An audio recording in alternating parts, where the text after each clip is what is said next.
Hello everyone, I'm Gemma Star and welcome to another episode of Man Speak. Man Speak is an offshoot to our Heart Warrior series where some of our Heart Warriors come back for another episode and talk about a subject they're particularly passionate about, knowledgeable about, and we're able to have a fascinating conversation and hopefully teachings and learnings and enjoyment for you watching. Now today I'm thrilled and honoured to have back our Heart Warrior number 99, and that is Dave Emery. Now, Dave is an author, he's a historian, he's a teacher at the NewEarth University, and he's also a much loved and respected regular guest on Lazarus Initiative. So today, Dave is back, and we're following on from a conversation we started during our Heart Warrior interview, which if you haven't seen that, please go back and watch it because it truly is fascinating. We started getting into the concept of divine union, what Dave refers to as twin flames, the divine connection between a man and a woman. And all those interesting things that we've heard about. And I know me personally, I was sort of a bit against the term twin flame because I felt it had been used as a reason to stay in dysfunctional relationships. But of course, I'm open to it. And Dave is very knowledgeable and wise and what I call an endearing brilliance. So really excited to expand on this conversation. So he's called this recording Divine Union and the Separation of Souls. So enjoy.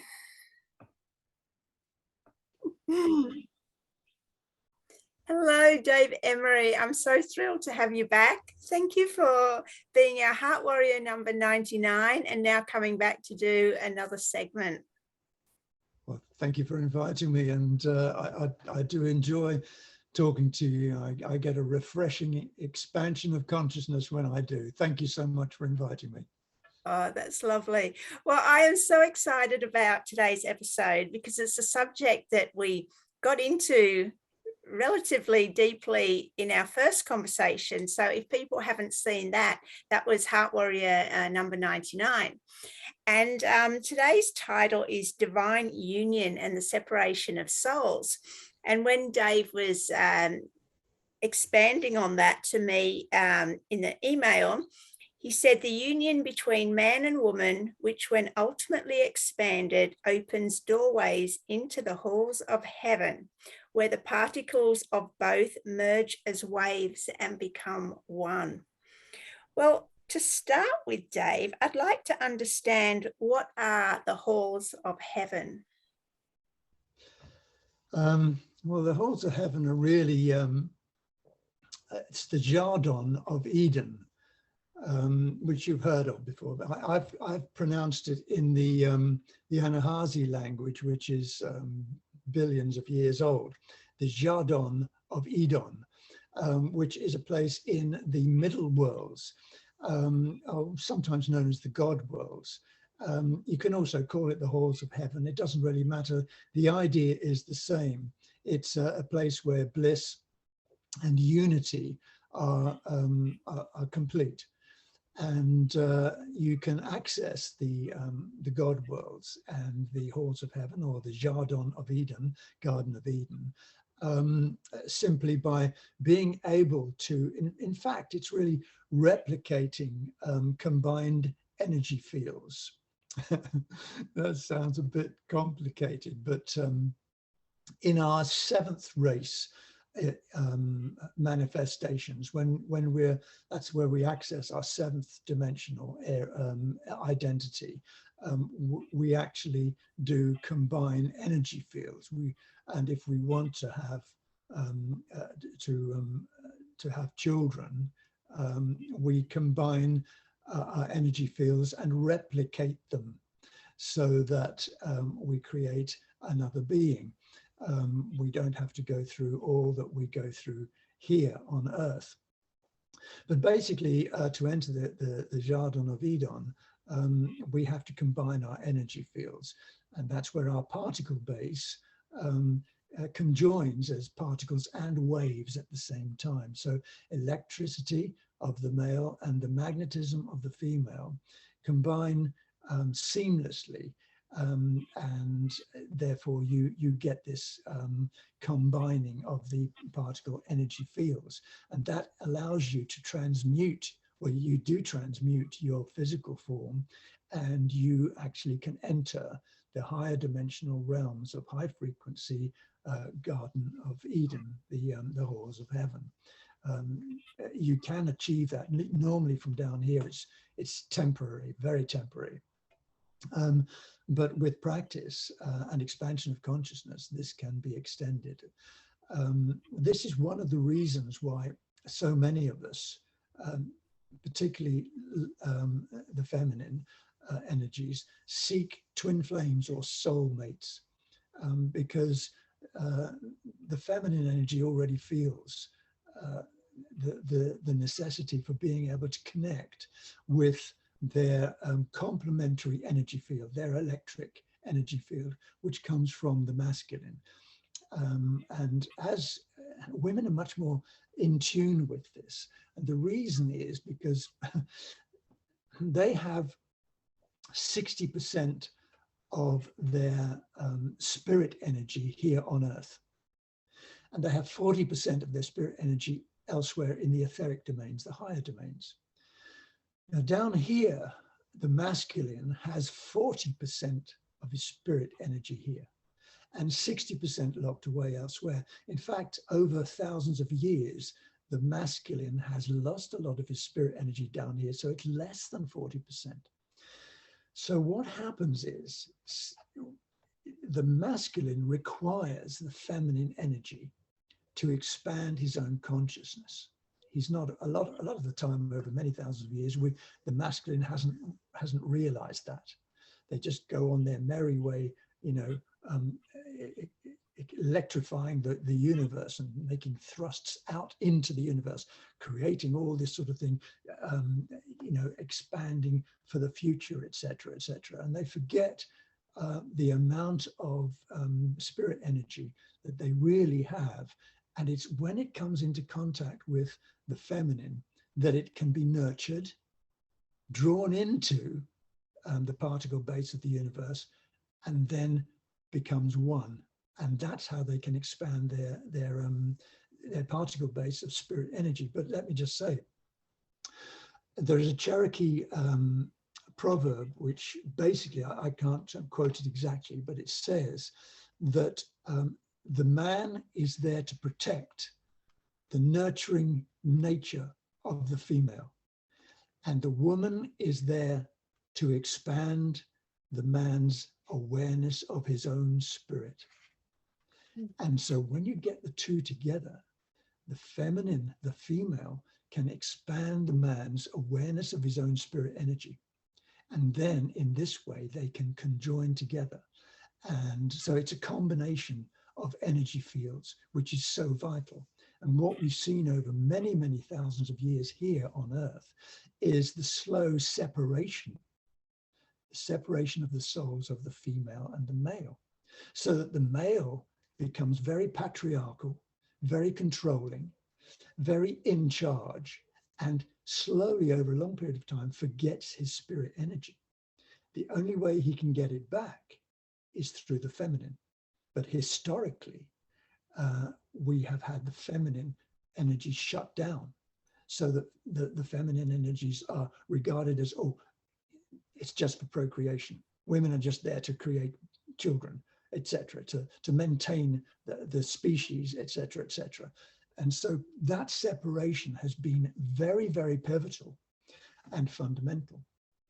But it's all changing now, because men are slowly becoming aware of their spirit base, their spirit energy, and they're slowly acquiring more from the multidimensional world. So the 60% that is in other realms is slowly coming back down into the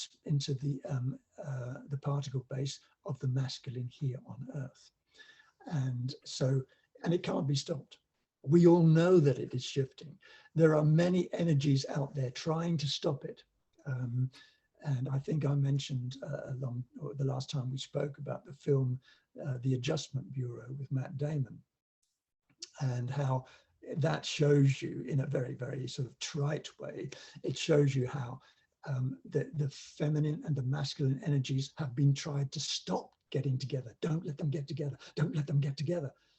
They don't really say why they shouldn't get together, but basically it's because it shifts the particle base of this realm. This realm is separated. There's a separation of souls.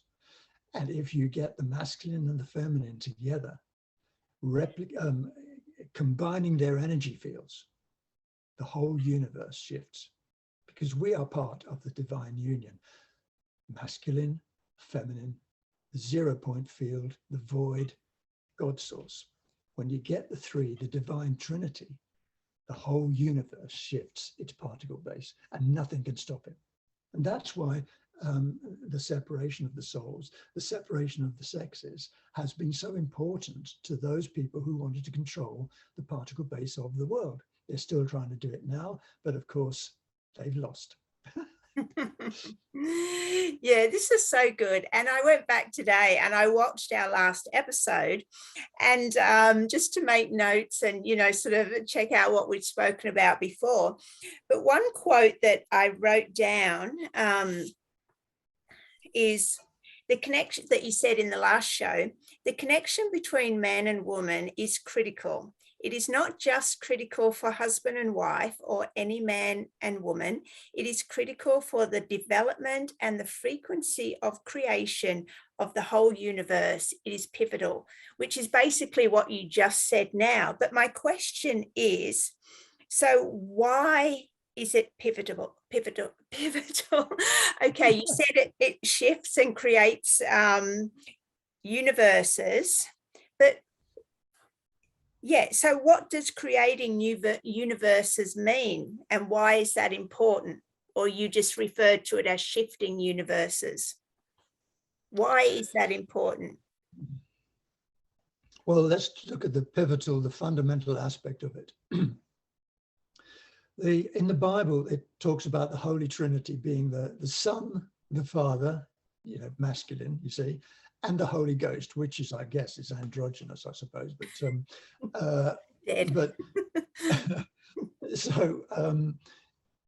but in the real facts of how the universe, the cosmos, is created, in the downstep versions, the external holographic worlds, how it's created. You have the 0 point field or the void, or some people would say it's the sound of God source, the original, the all that is, the unici. You can call it what you like. And that sets up the initial intent energy. So you have in the center, let's say a circle of God source energy, which is eternal, and it flows through everything.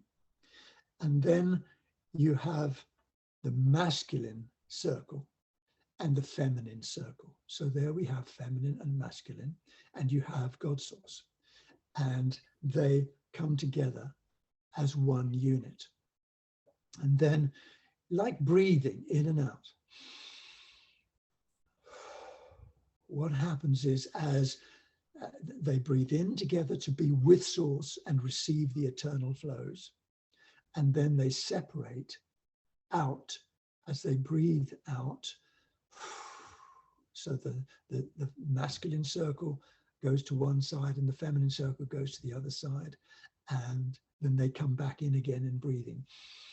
So they constantly are circulating eternal energy through themselves.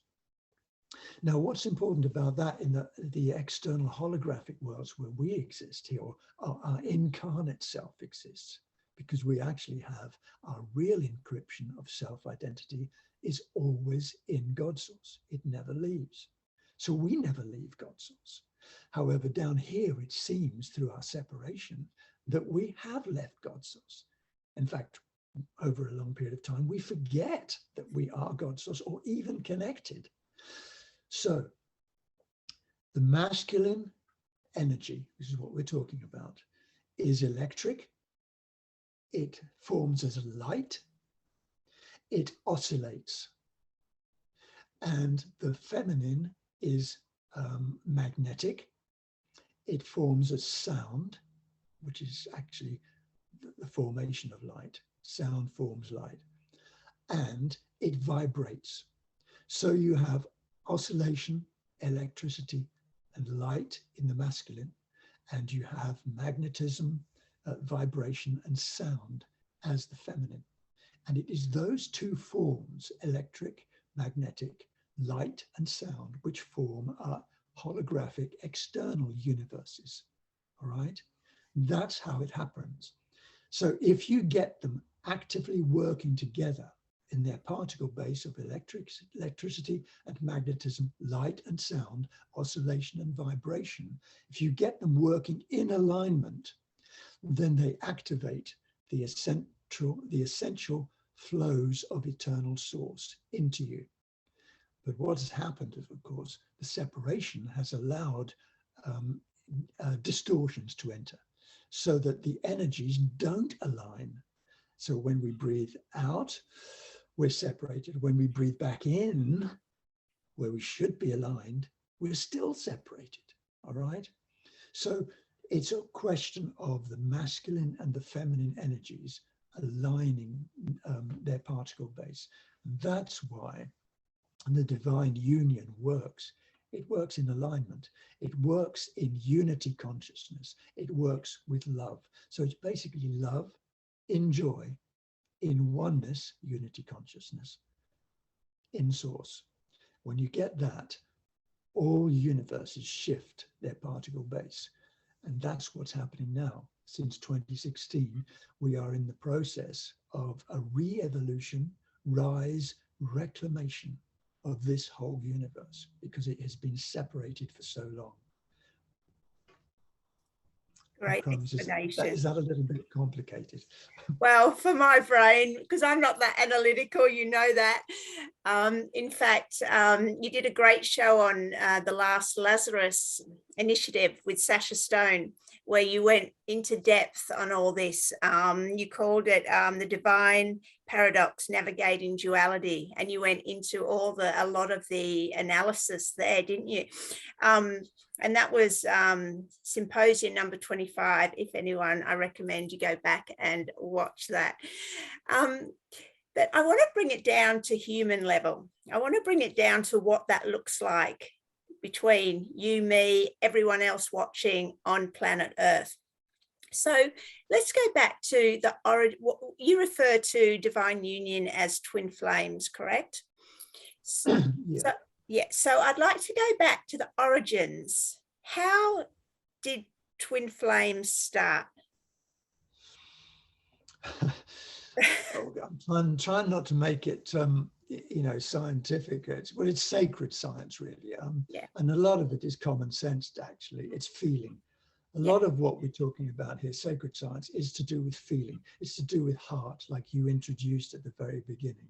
And the feminine energies are so connected to feeling and heart. The men are much more cerebral, left brain, logical. That doesn't mean that they don't have feeling. Of course they do, especially more and more. But essentially that's where there is a difference. But so bringing it down to the man and the woman here, and how the sacred science actually operates in our 3D experiences. Well, we need the energies of both of us, the masculine and the feminine, to be able to make sure that we have a seamless expansion of our own consciousness and the consciousness of everybody else. I mean, it's common sense. This is why we're talking about the unified field and unity consciousness and the divine union. So when we talk about twin flames, in the very initial intent of a masculine energy and a feminine energy coming together with God source, you remember the 3 circles? Well, in its original form, you have, I suppose you could call it a twin flame, because they are flames of expression. And when you have your initial original intent to come into the external worlds, you have an electric and you have a magnetic, a feminine and a masculine side, okay? And that is the original twin flame, because when they breathe in together into God's source, they are together as one. And everyone knows that feeling. Everyone who is outside the cabal and the fallen angels, every angelic human knows exactly what I'm talking about. When everything comes together, even if it's just for an instant, you feel that connection. You feel you are part of the one, and that you are not separated, and that you have your feminine and your masculine together with you. Now, if I'm making this sound a little bit like, you know, I'm sitting in a cave in Nepal, I apologize, but this is very important. This is what we're talking about. A twin flame connection is when you have recovered your original alignment with not just God's source universe, but with your electric, magnetic self. Your whole self comes together. Now, when we're in the 3D realm, this becomes a source of seeking for that girl, that boy, who will complement you, who will make the universe become one with you. And that means that everything is perfect.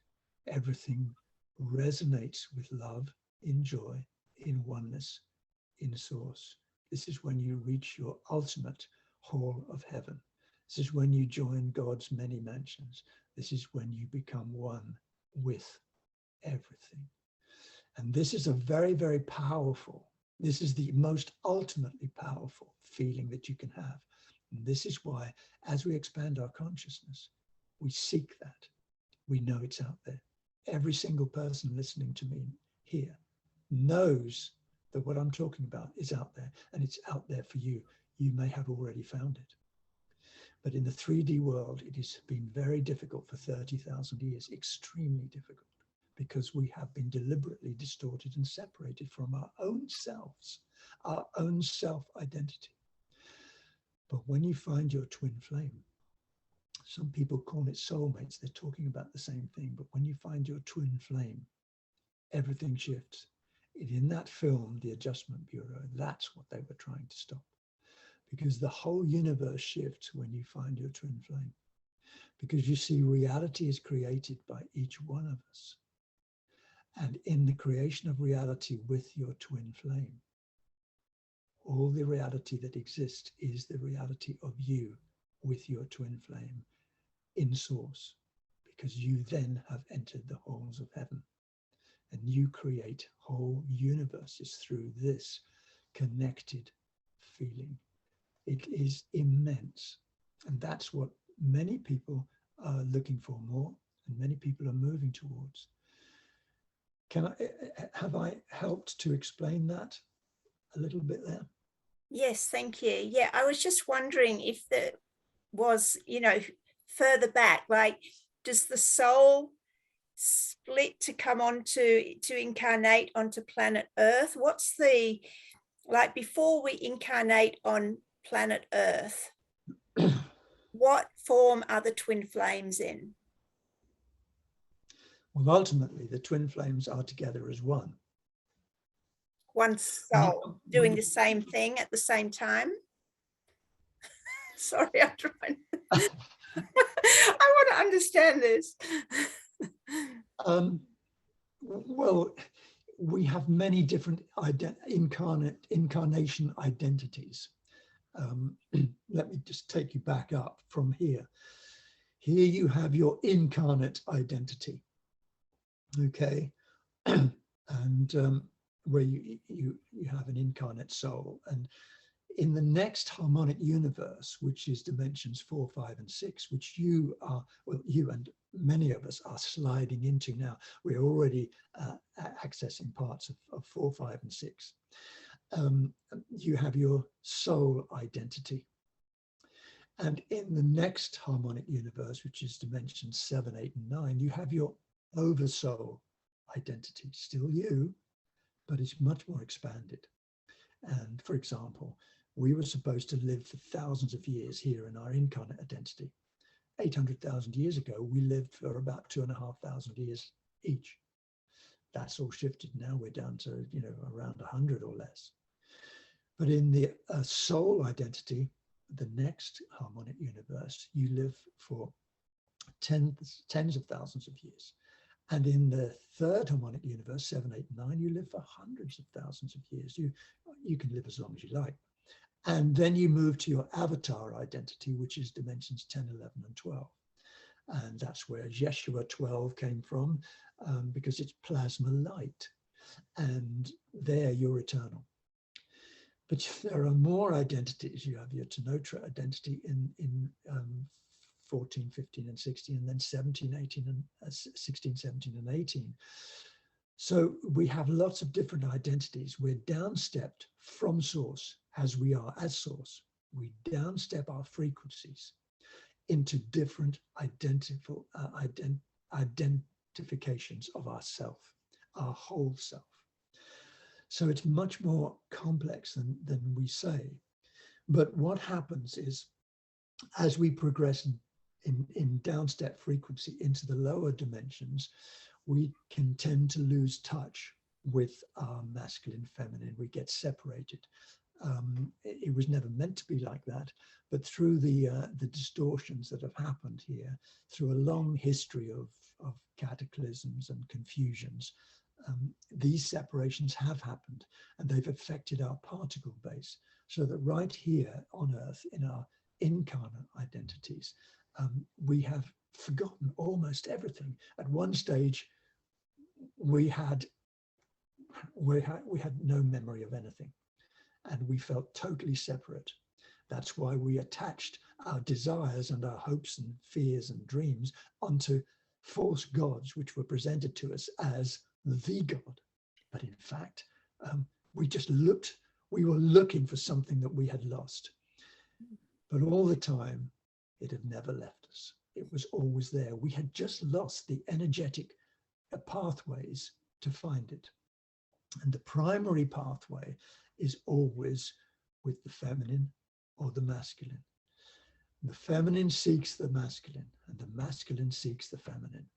And when they get together, of course, then what happens? Well, when you get together, your feminine and your masculine energy, and by the way, you don't have to find another person to do this.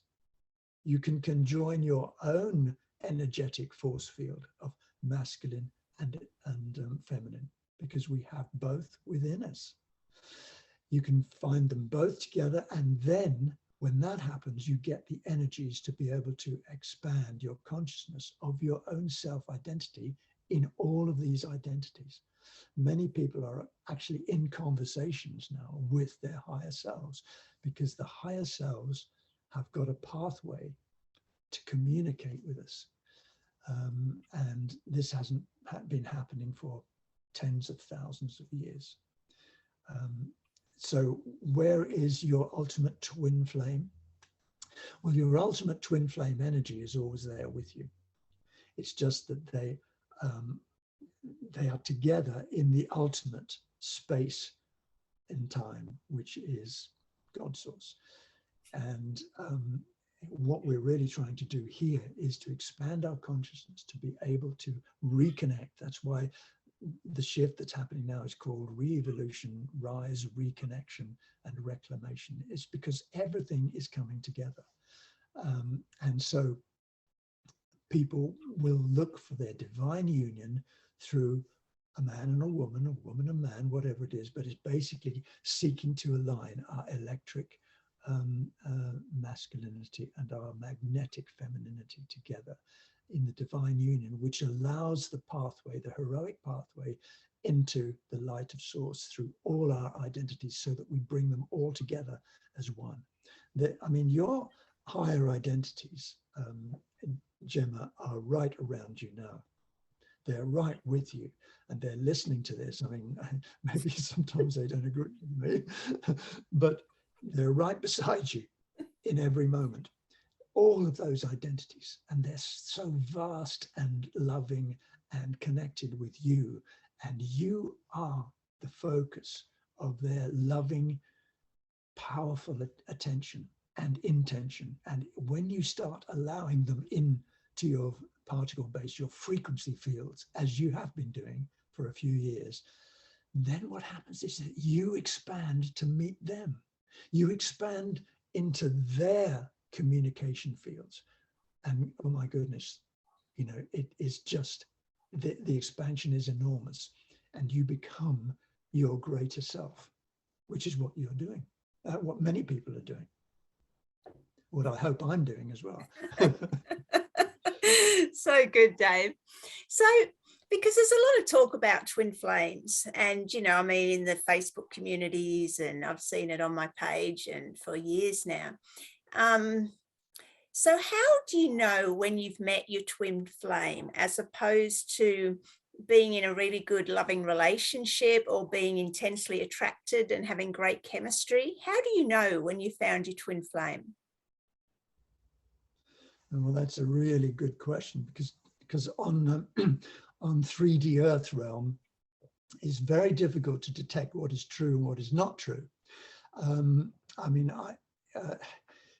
you're right about the chemical. The chemical aspect is important, of course, because the chemical interactions indicate the strength of the frequency fields that you hold, but between each other, of course. However, you see, that has been distorted.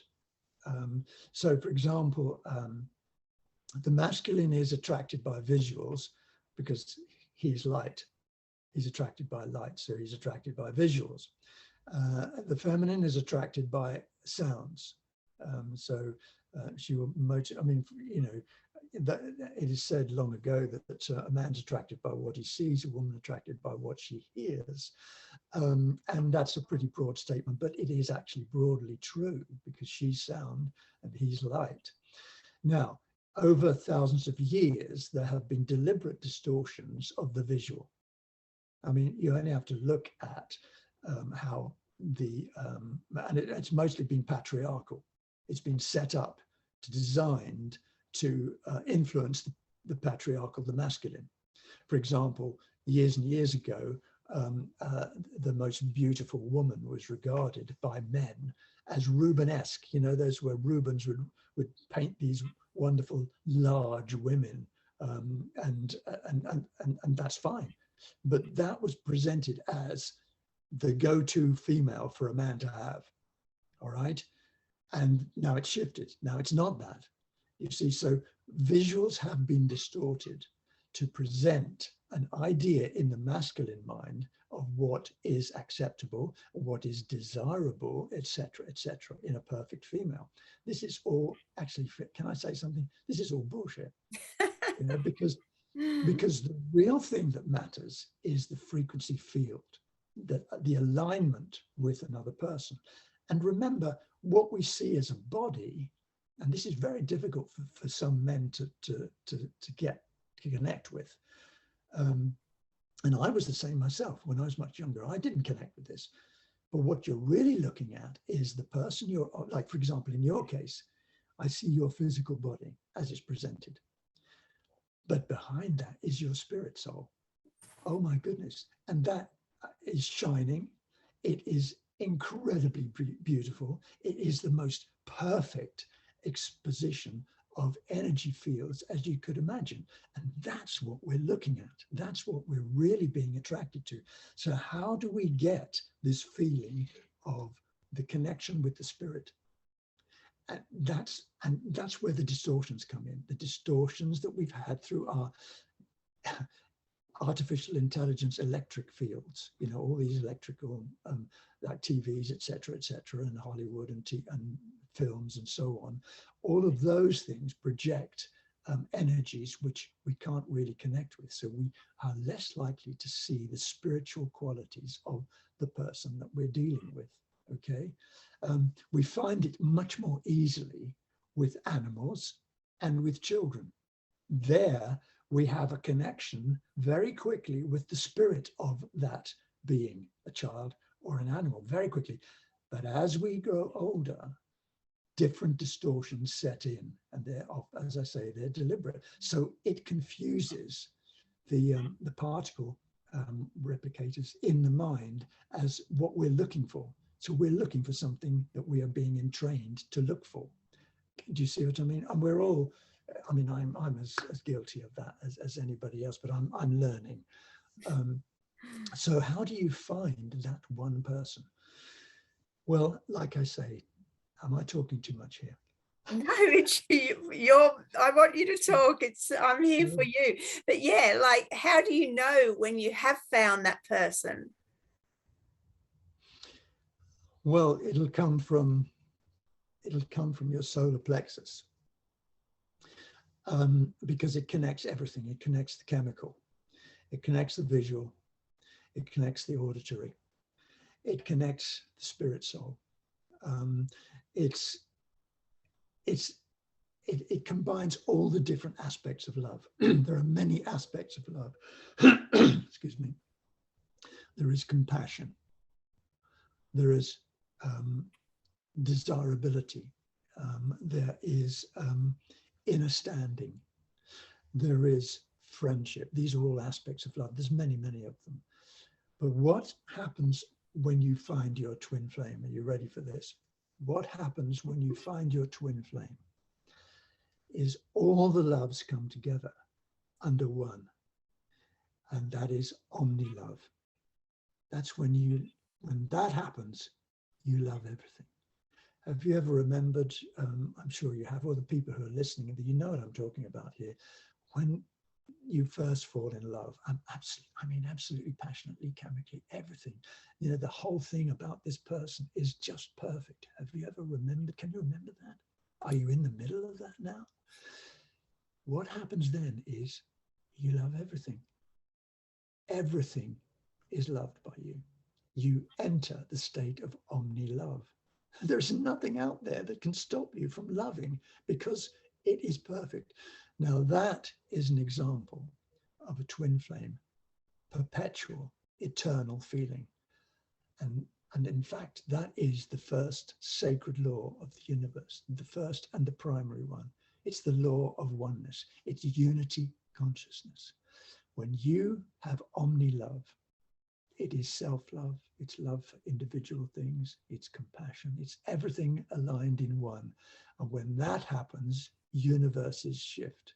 Your universe shifts, your reality changes, and you can change your reality at will when you enter that state. So when you find your twin flame, you enter into the state of you love everything, but it's perpetual. It's eternal. It keeps going. It expands. It gets greater and greater. It's very difficult for us to realize this here on 3D Earth because it's so rare. Because what happens is the first flush of love quite often shifts, you know, for lots of different reasons. And that's just normal for life down here. I was going to say it's the way it is. It reminds me of the song by Bruce Hornsby, which was totally brilliant back in 1986, which was, he said, it's just the way it is. Some things will never change. Well, in fact, they do change. They change whenever you establish Omni love within here. And how do you do that? You bring everything together. God source, the electric, the magnetic, the feminine, the masculine. It always comes together, and then you enter into the state of Omni love, and that allows you to step into the halls of heaven, into the Garden of Eden.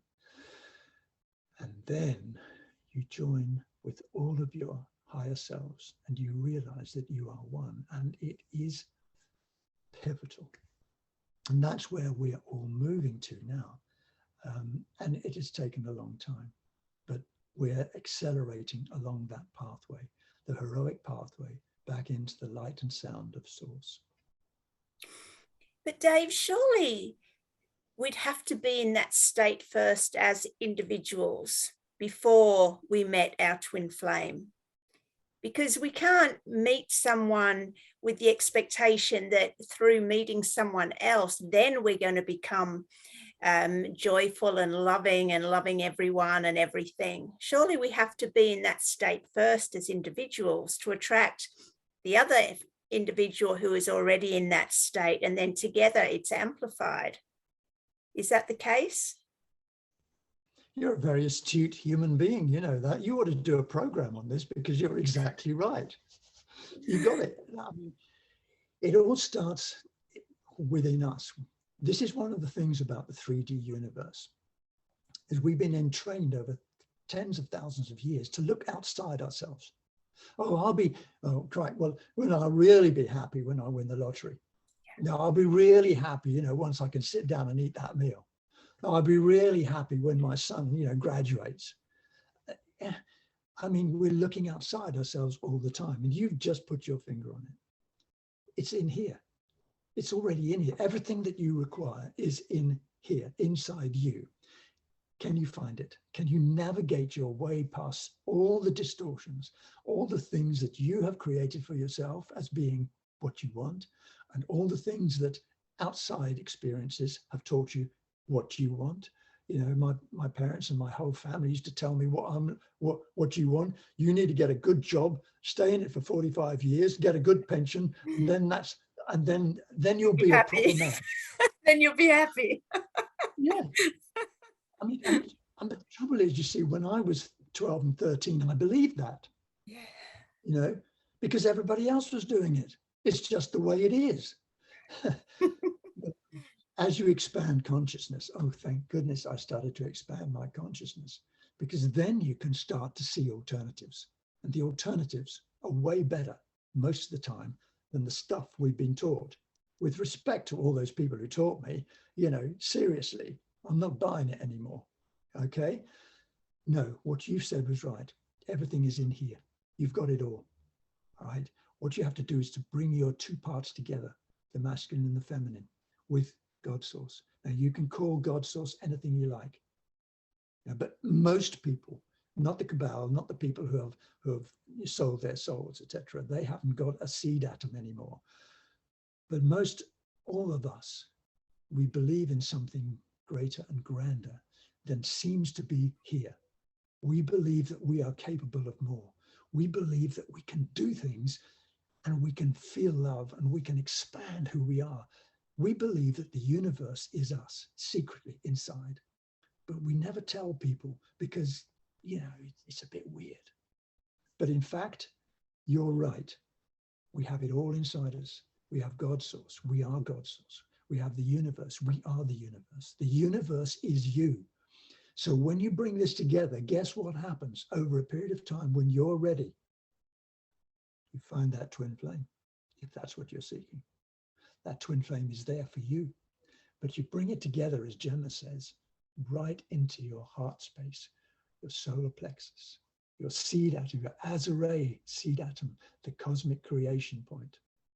There is another seed atom, which is in your sacral area, which is what you can access to get into the Garden of Eden. But you get all of these areas through your chakras aligned, and the universe shifts, because the universe is you, the universe, and that's who you are. So when you get everything aligned that we've been talking about, then you create that universe as you wish it to be. Well, So even the word universe, like one song, right? It's like we're all singing in harmony together. Yeah. Yeah. Absolutely.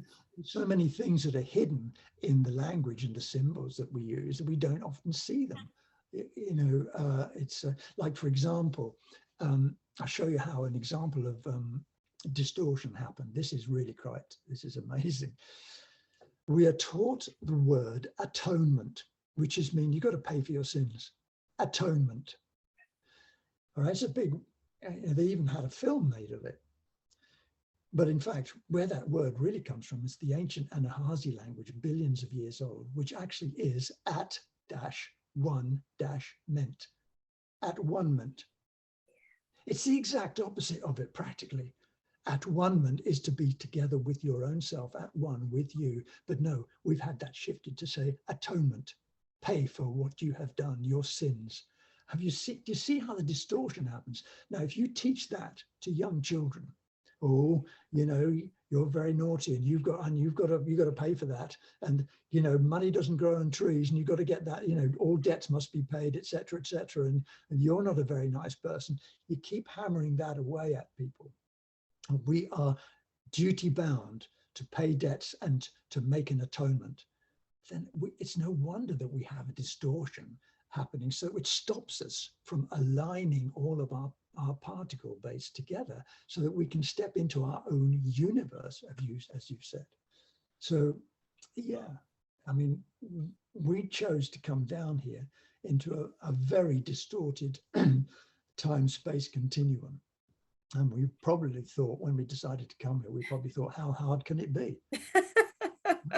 Well, I'm telling you, it's been hard, but we're coming out of it. It's so good. We're coming out of it. And I'm so relieved, not just for everybody, but for myself.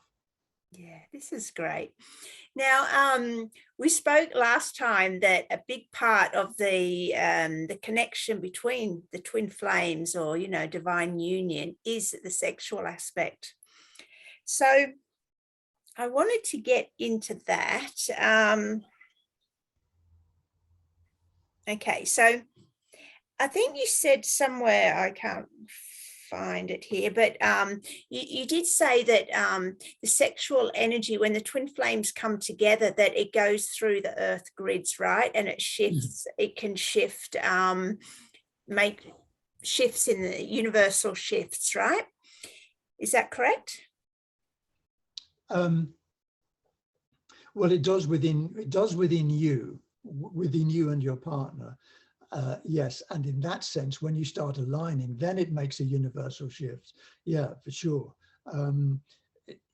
But remember that this is two people coming together so making a particle-based shift. So, for example, if you and your twin flame have the most amazing aligned particle-based connection, it doesn't mean that, you know, Earth is suddenly going to expand out, you know, beyond Jupiter, etc. Moved. What happens is that your reality field, your vision of the world shifts, and that vision of the world, that sound, light expression of the world, shifts the frequency fields of the Earth. That definitely shifts. And when you shift the frequency fields of Earth, even just a minute amount, it does the same for the local universe. And when it does the same for the local universe, it does the same. You get what I mean? So we're not talking about how, you know, you can bring Everest down lower or anything like that. It's to do with the frequency fields, and your frequency fields are attached to the morphogenetic frequency fields of Earth. So when you have a momentous self-aligning experience through, shall we say, perfect tantric sex, you shift the frequency fields completely in yourself, and that affects the morphogenetic fields of Earth, even just minimally. And that's a shift, that's a change. That doesn't happen, for example, with just casual sex. Casual sex, which is fine. Casual sex can be very, very gratifying, and because it shifts phase locked energies. We have a lot of energy which is locked inside us in our frequency fields, but also actually in our very cells, you know, stresses, strains, disappointments, fears, damage, and these can build up after a while, and certain people seek release from these in a sexual way. And there's nothing wrong with that. Releasing phase locked energies, difficulties like that, through sexual experience is fine, you know, because it's what you created, it's what you wanted to manifest, and it succeeds, and you get rid of a lot of the phase locked energies. But what we're talking about here is something far more fundamental, far more pivotal, far more celestial, where you can affect not just your frequency fields, but you can affect your identity fields of all of your identities, because they're connected. And in that way, you connect with the whole universe, the whole cosmea. I mean, seriously, when you have a sexual experience which involves every particle of you, and your particles blend as waves together in a conjoined frequency field with your partner, then you introduce all of your selves, all of your identity selves that we spoke about. They all conjoin with you in that experience. And when that happens, you're talking about the whole universe. I mean, seriously, that's what happens. But to get that astounding, which used to be natural, by the way, but now it's much more difficult. But to get that requires what you said earlier, and that is self-love inside. You've got to bring everything together inside you. When that happens, you find your twin flame. When your twin flame and you get together, you demonstrate all the aspects of love. Omni love comes together with you, and then you have your sexual experience. You have your sexual connection. And when that happens, you bring it together as one, and all those energies feed into the same moment, the orgasm moment, which is you are light, means light in the ancient language, and gasm, which means ecstasy. So it's light ecstasy. It can also be sound, of course, because light is sound. So you have your orgasm, and in that moment, that orgasm can last as long as you choose. And that's for male and female, by the way, but the male has to learn a few things. Okay, the female is much more entrained to making that orgasm last as long as they want. It's more difficult for the man here and on Earth. But when you make that connection, then of course all the frequency fields expand, not just here with you and with your partner, but with all of your identity selves. They all conjoin. In casual sex, they don't conjoin. You know, they're not interested. But you bring the Omni love in together with your twin flame, and you have that orgasm in the Shaddai point, which is in your sacral area. When that happens, they all get connected as well. So does a twin flame couple have to learn Tantra, or can they find their own way? Well, you're talking to somebody who is not an expert on these things, and you know, there are other people you could talk to, which I would love to listen to. You know, you don't have to involve Tantra. That's for sure. Tantra is a pathway into it, okay, and it's a very, very powerful pathway. But the pathway that you introduced, you know, bringing everything together in yourself over a period of time so that you integrate you. When that happens, you find another you. In fact, they often say that, oh, you are another me. And when that happens, you found somebody who's integrated themselves. When you're integrated and they're integrated, and you have this Omni love, and it is just this, you know what each other's thinking, you know, and that sort of thing. And you get together and you have your conjoined particle-based connection, your sexual orgasm. Then, of course, it transcends everything. It'll even transcend Tantra, because entering the halls of heaven, the Garden of Eden, is it's fundamental. Not that I can remember in this life, but I believe I had a number of those experiences about 800,000 years ago. I'm so keen to get back to them. Yeah, the memories are there somewhere, right?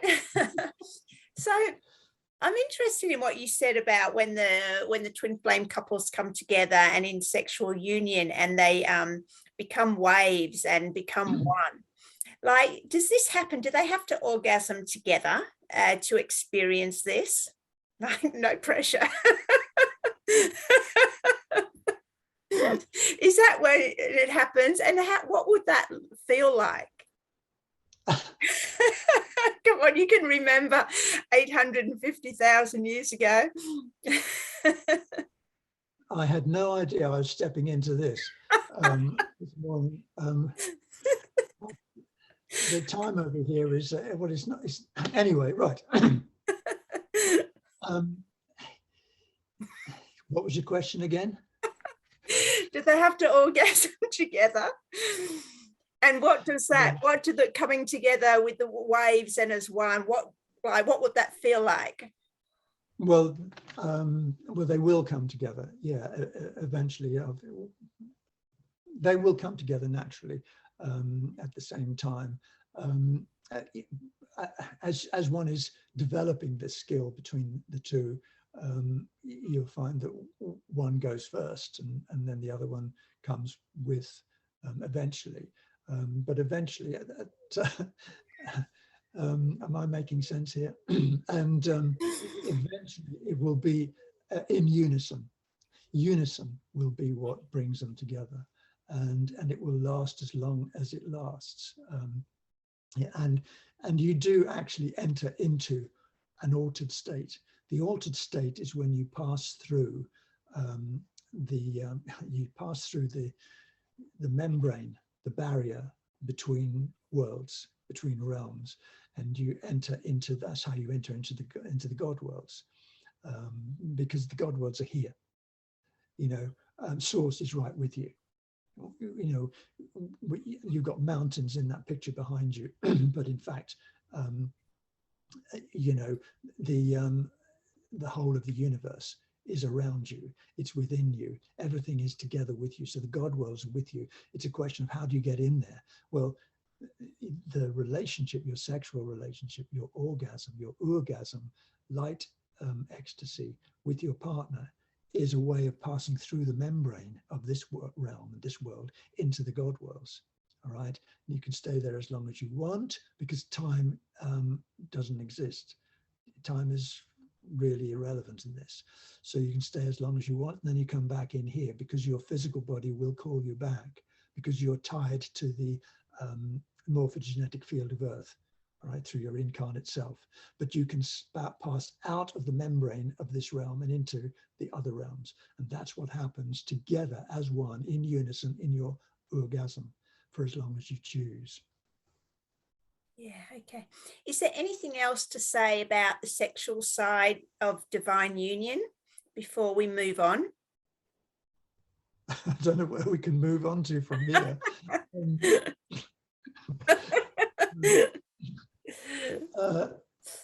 Anything more to say about the divine union? Well, your ultimate divine union is to return to who you are.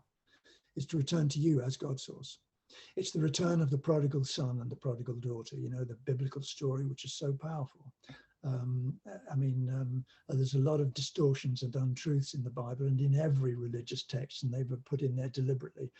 But there's also some truth. And the prodigal son, prodigal daughter story is actually pretty right on the money, if I can use that silly term, because we are returning on our heroic pathway back into who we truly are, which is God's source. Children have this sense of who they are. It's very powerful, but they get it kicked out of them after a while, But they have a very clear sense of, you say, what are you doing now, Tommy? And I'm a train driver. Well, you see, Tommy is a train driver. You can't just tell him, oh, he's pretending. Oh, you're pretending? No, I am a train driver. That's the same thing. They are God's source, and they know it because they're so connected to their previous experiences. And what we are is God's source. So really what happens here in everything we're trying to do, and the sexual union of a twin flame is a primary pathway into this awareness of self. We're really talking about awareness of self. Down here, we have been deliberately stopped from having this awareness of self. We're somebody else. We're who you are who we tell you to be, etc., etc. But really, all the time, we're God's source, like the children know. We're God's source. And the sexual union of a twin flame, when you manifest it in its full entirety, you step into your truer self, TRU-AH, your truer self, which is you as God source. And when you step into yourself as God source, nothing stands between you and the universe. You are God source, and that is all you need to know. And the twin flame sexual union is one pathway into it. But when you have that twin flame union, it expands out into everything that you are, and it supports the maintenance of your source self, your truer self, all the time. So eventually you're in that state all the time, and nothing shakes your tree, as they used to say. You cannot be affected by anything when you step into your God source, and it's there all the time. Being with a twin flame is a very, very, very powerful way of doing that, because when you're with that person, you are one, and nothing stops it. You can do anything. It's very difficult to find. Many people have found their twin flame, and many people are finding their twin flames. But way back in the past, thousands of years ago, oh my goodness, it was so difficult. It was very, very tough to find.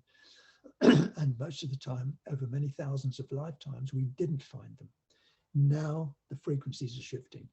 The universe is moving closer into our own hearts. And so people are finding their twin flame. But remember what Gemma says. I'm talking to everybody else here now. Remember what Gemma says. You first of all find it in yourself. You bring all the parts of your own self in together to align with yourself. When you do that, the universe changes, and you'll be amazed what takes part.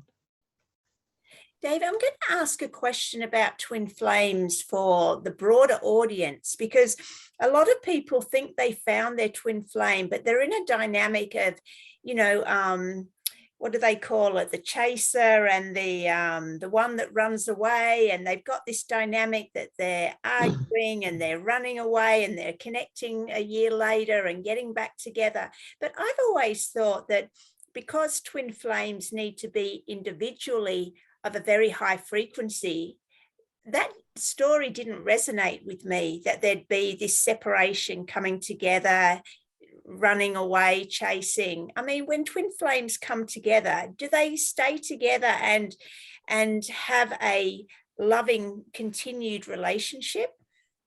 Yeah. Yes, they do. It's like if you stepped into heaven now, you wouldn't immediately look around and say, yeah, it's nice here, but I can take it or leave it. It's not that big a deal. Right. You wouldn't say that. Yeah. You'd just, I want to stay here forever. I took a party of young players to Rome once. I was a tennis coach, and I took these, and I took them out on a Sunday to the Trevi Fountain. I said, you need a bit of culture. I told that to Sasha, and in a meeting I had with him, and I said, you need a bit of culture, so we're going to go to the Trevi Fountain, look at all the ancient ruins, and then I'll take you for an ice cream.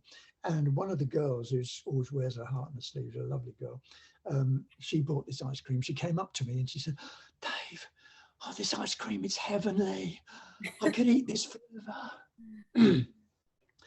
Well, when you're in heaven, you could eat ice cream like that, heavenly ice cream forever. You wouldn't want to shift.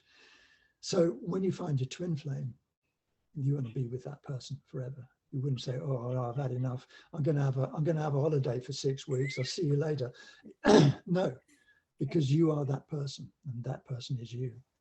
Yeah. So with regard to, you can have some astounding relationships. I know some people who have been married for 60 years and they've got an amazing relationship, and it's wonderful. And maybe they are with their twin flame. They could well be. I wouldn't know. I'm not going to go up and ask them, do you reckon she's your twin flame, mate? It's the Earth move. It's a bit personal, isn't it? No, they could be. We don't know. But what you have to remember is that, okay, you've had arguably 216 lifetimes since 75,000 BC. Okay, this is another program if you ever wanted to do it.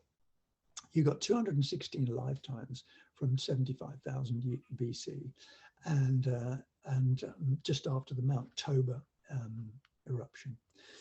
And those 216 lifetimes, they are aspects of you, your energy fields, all right? And they are running around doing their thing now. Because time's simultaneous, it's not linear. So in any of those lifetimes, you could have met an energy field. I'll call it an energy field, a person, but an energy field. And you connected with them, all right? And you got married, maybe you had children. And then you passed out of your energy field and you came, 150 years later, you came into another energy field. And that's another one of your identical selves experiencing life. And so now you meet that person again and there's a connection. Maybe you do get married, maybe you don't get married. Maybe they're your brother, all right? Or maybe they're your father, who knows? But you are reacquainting yourself, your energy fields, with their energy fields. So fast forward to today, you meet somebody and you seem to have an instant connection. Hey, my God, I met this girl at the bar yesterday. It's weird. It was like I knew her. And yet I'd never known her at all. I didn't even know her name, but yeah, I sort of like knew what she was going to say next. We got on like a house on fire. Oh, you're going to see her next week? Well, I hope so. Yeah. So what's that about? That's about reacquaintance of an energy field. You've been with that energy field before. It connects with you. It resonates with you. And suddenly here you are in a different body, of course, as he or she is, and you make a connection. You get married, you have children, you have a wonderful time, you have ups and downs, etc., etc. Your energy fields get together. Is that a twin flame connection? Probably not, but it might be, all right? But believe me, you find your twin flame, you're not going to be confused about it. You're not going to be sitting up at night wondering, I wonder if she's my twin flame. Because you will know, right? And she will know, and he will know, whatever, So the people who run around and meet again and then disappear and then come back and get together again, these are people who very probably had similar energetic field relationships before, and often they replicate, they happen again. Okay, there's nothing wrong with that because they are bringing you something that you needed, and you're running away, coming back, running away, coming back. These are ways of replenishing your energy field so that when you come back, something is different. And then you move away again and receive some extra energy from other areas and you come back. Oh, yeah, okay. So what's happening here? You're learning. You're expanding your consciousness. You're expanding who you are. And that other energy field, that other person is helping you. We're here to help each other. Quite often, a lot of energy fields don't help us. They're not here designed to help us, but that's a different story. Angelic humans, such as we are here to help each other, to expand consciousness. So what about a relationship that falls apart? You have a loving relationship for many years. You're just totally connected. It's wonderful. And then for some reason, stresses and strains, difficulties, challenges, the sort of things that happen in 3D Earth, and you stop. You separate, divorce, disappear. What happens there? Well, that's because the energy fields have acquired all the energy that all the expansion that they needed. You've filled each other's batteries up, all right? So why would you want to stay when there's no more point? It would be better to leave and expand your consciousness in an energy field which is now new to you, and you can expand your energy fields because your energy field is limitless. But if some energy field can't give you any more, that you've already received it, there's a blockage. So why would you want to stay there? Oh, stay there because it's what the thing to do. It's the right thing. It's legal. It's what everybody does. Oh, I made a vow. Oh, I said I'd do this. Well, that's a very, very powerful mechanism for getting you to reduce your expansion of consciousness. All right.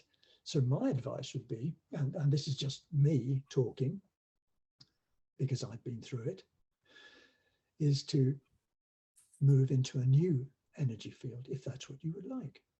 And then you will find that your battery is suddenly requiring to be filled again with a different energy, which can expand your consciousness. Everything is to do with expansion of consciousness. That's all that counts.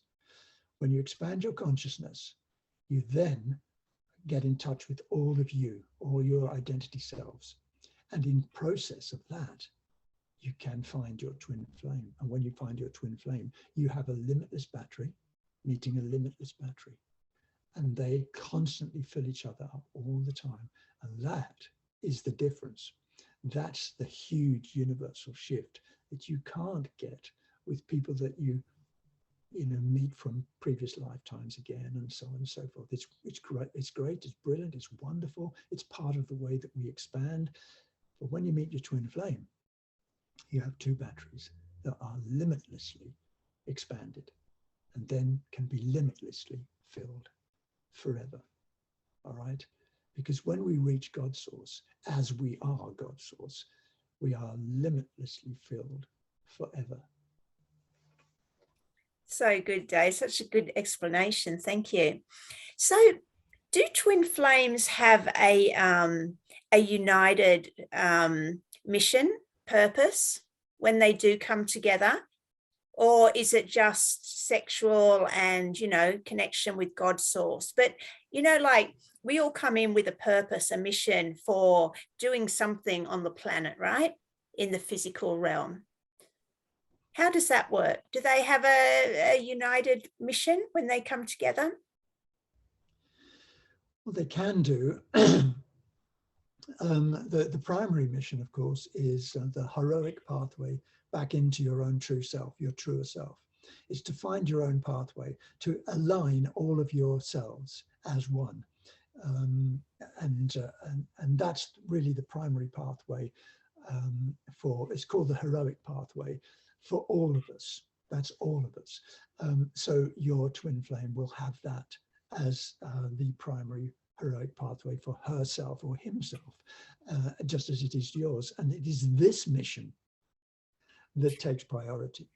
So you come together, and if your partner is, say, for example, I'll take something topical because I was a tennis pro for a long time.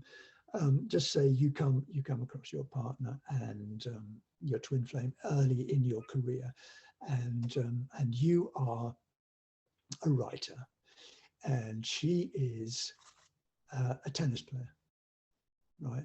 It's probably a bit unlikely that those two would meet, but if you did, what would happen then is that you would have already known that your primary pathway together is expansion of consciousness. Nothing stands between you and God's source because you are both God's source. You know that, right? So in that, I would say, the writer would say to the tennis player, what do you want to do physically? I want to try and win Wimbledon. Okay. I don't know anything about tennis or Wimbledon, so I can't help you on the dynamics of how to do that. But I tell you what, I'm going to be there for you. I'm going to share your dream. I'm going to help you step into that universe that you choose, and I'm going to help you 100%. I'll always be there. I'm there with you. I want you to make it. And they would say, what about you? Well, I want to publish a book. Well, I'm there with you. I want you to do it. I want that book to be published. And so together, you would have a 3D earth realm focus, and you'd focus on that, all right? But all the time at the back of it, you'd know that those 3D purposes were really to help you expand consciousness together as one. Together as one. That's how you're doing it. But when you're in the 3D world, you have to be able to do some physical things, all right? You can't just sit, well, I suppose you could sit in a cave and just meditate, but most of us want to be able to create something in the 3D particle world. And it doesn't matter what it is, because always running behind it is the program which really counts, which is nothing stands between me and God's source. And I am going to expand myself into being God's source, no matter what I do. No matter what. I could sit outside the train station as a beggar asking for a coin, right? And if I'm aligned with, I'm going to step into God source, if that's how I'm going to do it physically, and I'm always into God source as a beggar, that's fine. So when you get people walking past shouting, "Get a job, mate," they don't get it. They don't get that actually everybody's heroic pathway is to reconnect, realign with God source as they are. So it doesn't matter what you do, all right? But twin flames would work together. They would know what the primary purpose was, but in the 3D universe, they would help each other and be completely 100% committed. Dave, do you know any twin flame couples, either currently alive or historically, that, you know, we can relate to? No, I could suggest some, not from this lifetime, but I'm not going to. And the reason is because, you know, I could be wrong. And when you find your twin flame, you will know, and he will know, or she will know. And that is between you and him, her. Thank God. You know, I'm getting confused. It's between them, and we wouldn't know. Only they would know. So I can't help you on that one. I'm sorry. Okay, let's go back to the name twin flames. You did say earlier in our conversation that, you know, we came from the internal flame. Like, what is that? Is that this a literal fire? And is that God source? Where does the actual flame relate to at all?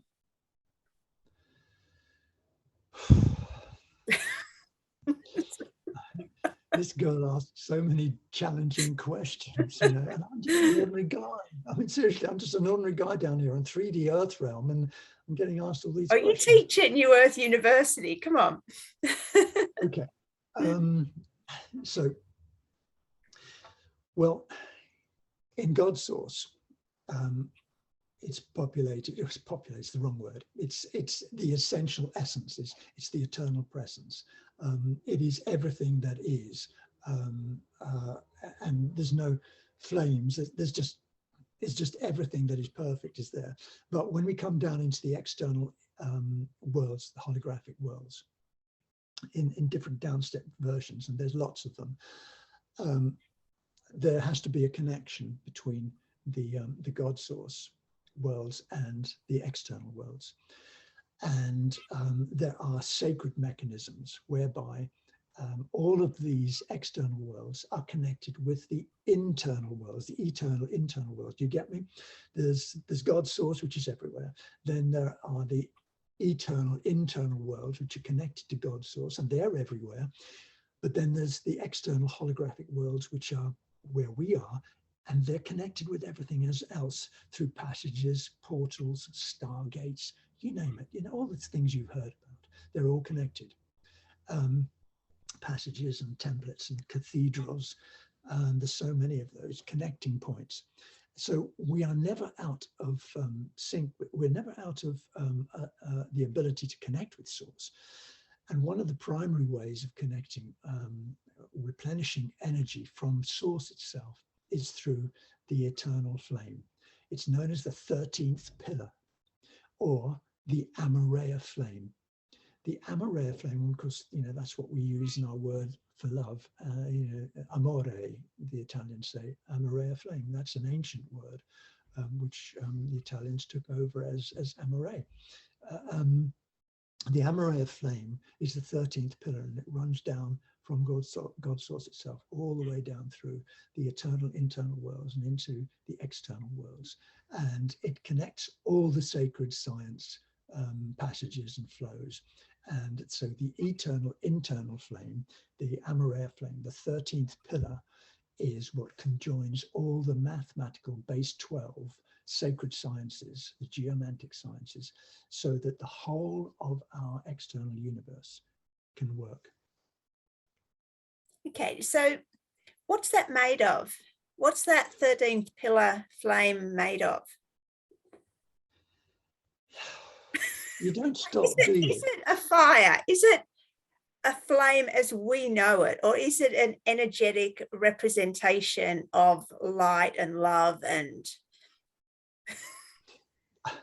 well, you ought to answer your own question here, because you're right, it is a flame, but it's a flame that you know, you can't see it in your front room here. You know, I think I'll turn on the Amorea flame.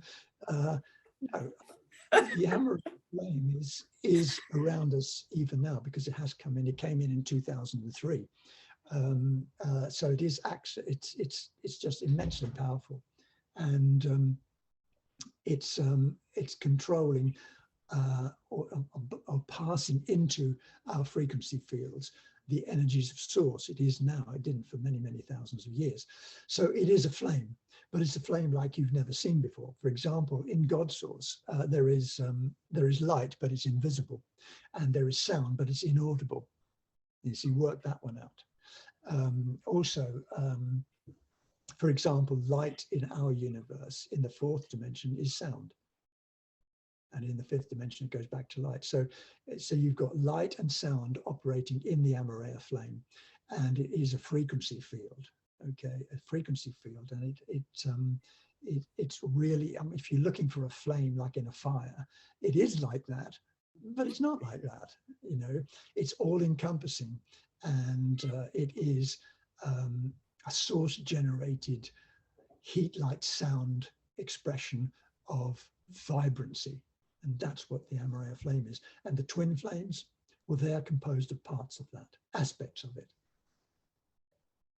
so with twin flames, do the two flames come together and burn as one flame? Is that the 13th pillar? Is that how it works? Well, we're carrying flames all the time, fire code flames all the time. You know, you are a flame of light, sound, energy, frequency right now, oscillation and vibration, and so am I. And so is the real mountain that you've got a picture of there. That's exactly the same, and so is the acorn, and so on.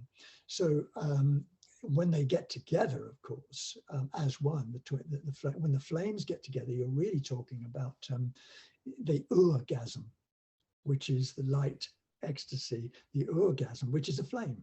It's a tiny flame. It's an Edon cell flame in the Shaddai kind. So it is a flame.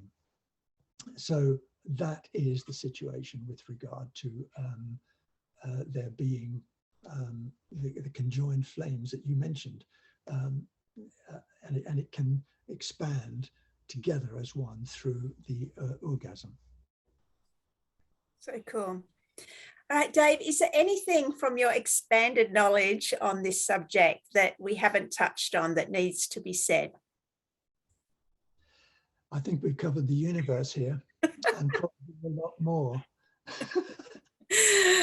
Well, we've had a great conversation. Thank you so much, David.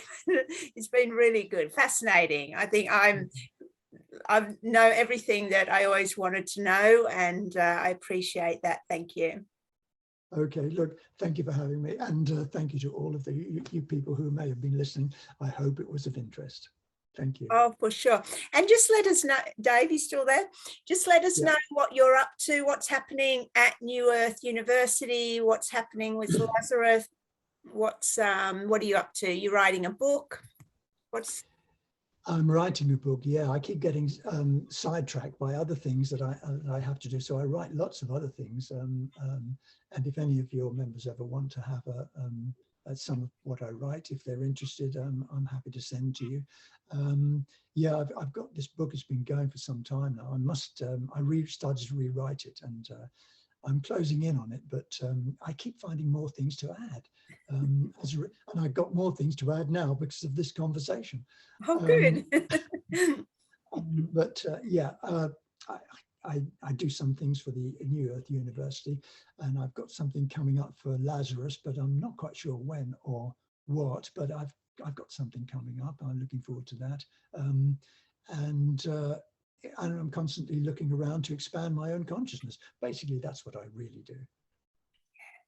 Amazing. Well, thank you again, Dave. And I look forward to the next Lazarus and everything that you see that you do for the world. I appreciate you. Thank you. Okay, thank you very much. I love coming on here. Okay, All right. bye. Bye, Dave. Thanks, everyone, for being here. Like, share, subscribe, and I'll see you on the next episode of A Man Speak. Bye.